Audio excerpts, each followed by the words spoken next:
Hello everyone, welcome to my channel. Today I am sharing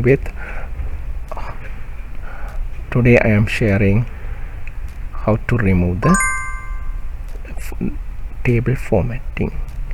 Okay, so first we select we already give this sheet already in table formatting.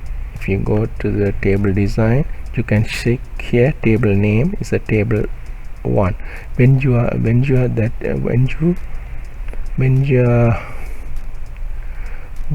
your sheet is table formatting, this table design is active, table design ribbon is active.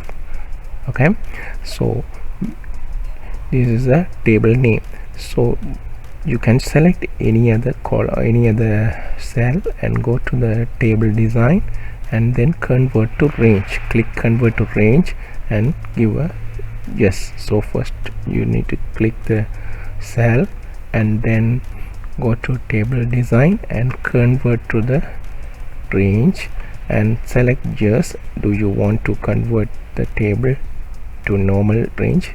Yes.